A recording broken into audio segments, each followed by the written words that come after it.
নমস্কার, আপনারা সবাই কেমন আছেন? আমার চ্যানেলে আমি আপনাদের সবাইকে স্বাগত জানাই। চলুন, আজ রিতার ছোট্ট গল্পের রান্না হলো নিরামিষ মুড়িঘণ্ট। পটল আর আলু দিয়ে মুড়িঘণ্ট বানিয়ে দেখাবো।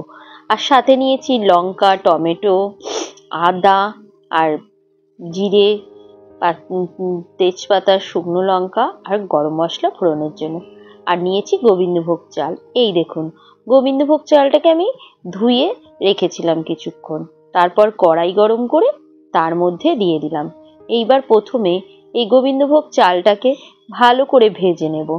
এই দেখেছেন কিরম ঝরঝরে করে ভেজে নিতে হবে। এইবার আমি এই গোবিন্দভোগ চালটাকে নামিয়ে পাশে রেখে দেব।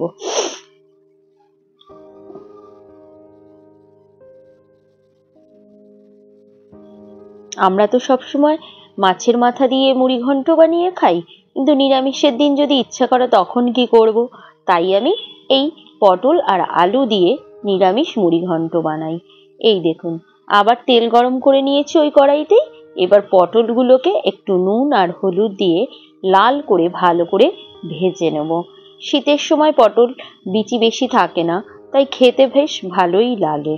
এইবার পটলগুলোকে আমি ভালো করে নাড়াচাড়া করে এই যে এরকম পুরো লাল লাল করে ভেজে নিয়েছি। নিয়ে এবার এটাকে নামিয়েও একসাথেই চাল আর পটল রেখে দেবো পাশে। তারপর আলুটাকে ভাজবো। এই তেলের মধ্যেই আমি ওই যে জিরে, তেজপাতা, শুকনো লঙ্কা আর গরম মশলা রেখেছিলাম, সেইগুলোকে ফোড়নে দিয়ে দেবো। ফোড়নটাকে ভালো করে ভেজে নিয়ে তারপরে আলুটাকে দেবো। ফোড়ন ভাজার গন্ধটা না বেশ ভালো লাগে। আপনাদের কার কার ভালো লাগে জানাবেন তো আমাকে কমেন্টে। এই দেখুন, ফোড়নটাতে শুকনো লঙ্কা সবকিছু দিয়ে দিয়েছি, বেশ লাল লাল করে ভাজা হয়ে যাচ্ছে। এবার বেশ সুন্দর গন্ধ বেরিয়েছে। এর মধ্যে এবার আলুগুলো দিয়ে দিই। চলুন, এই যে আলু দিয়ে এবার আলুটাকে ভালো করে ভেজে নেব। আলুটাকেও লাল লাল করে ভালো করে ভেজে নিয়েছি। এইবার ওই যে মশলা করে রেখেছিলাম আদা, টমেটো, লঙ্কা, সেইগুলোকে এর মধ্যে দিয়ে দেব। আমি কোনো গুঁড়ো মশলা বেশি ইউজ করি না, শুধু আদা, লঙ্কা, টমেটো এই দিয়েই বেশিরভাগ নিরামিষ রান্না করি। আর কোনো সময় হয়তো একটু টক দই দিই, এতে তো টক দই দেওয়া যাবে না। তাই আমি ওই আদা, লঙ্কা, টমেটো এই তিনটে জিনিসই বেটে নিয়েছি। এই যে আলুর মধ্যে দিয়ে দিলাম সব নুন, হলুদ আর ওই যে মশলা বেটে রেখেছিলাম আদা, লঙ্কা, টমেটো, সেটা। আর সাথে একটু অল্প কাশ্মীরি লঙ্কার গুঁড়ো দিয়েছি। কাশ্মীরি লঙ্কার গুঁড়ো দিলে রঙটা বেশ ভালো হয়, তাই জন্য আমি অল্প করে দিই সব রান্নাতেই। এই দেখুন, মশলার সাথে আলুটাকে ভালো করে কষিয়ে নিয়েছি। যখন মশলার থেকে তেলটা ছেড়ে দেবে, তার মধ্যে আমি ওই পটল আর চাল একসাথে দিয়ে দেব, ওই যে ভেজে রেখেছিলাম আগে সেইগুলোকে। এইবার এই আলু, পটল, চাল, মশলা সব ভালো করে মিশিয়ে কষিয়ে নেব। নিয়ে সামান্য পরিমাণে জল দিয়ে দেব।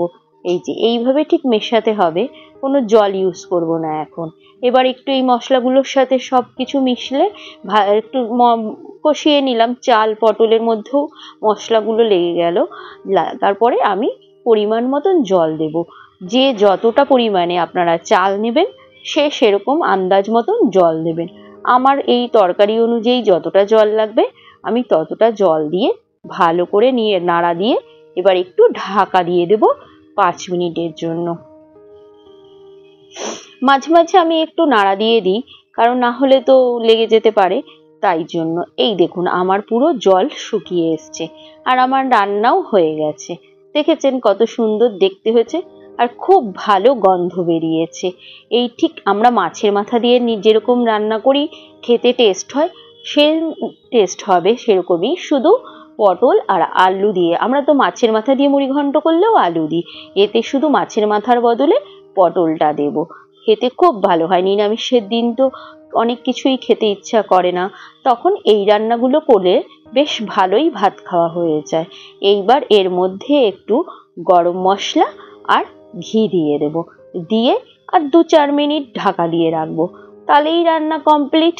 আর এই গরম গরম মুড়িঘণ্ট দিয়ে ভাত দিয়ে আজকে দুপুরের খাবারটা আমি খেয়ে নেবো। এই যে দেখুন, ঘিও দিয়ে দিলাম, গরম মশলাও দিয়ে দিলাম। এবার আমার রান্না পুরোপুরি কমপ্লিট হয়ে গেছে। কি সুন্দর দেখতে হয়েছে না? চলুন এবার আমি ভাতটা বেড়ে নিই। ভাত সাথে আর কি কি রান্না করেছি আপনাদেরকে দেখাই। এই যে থালায় ভাতটা নিয়ে নিয়েছি, আর একটা গন্ধরাজ লেবু নিয়েছি। এইটি হলো আমার বাপের বাড়ির গাছের গন্ধরাজ লেবু। আর সাথে নিয়েছি ডাল আর আলুর দম।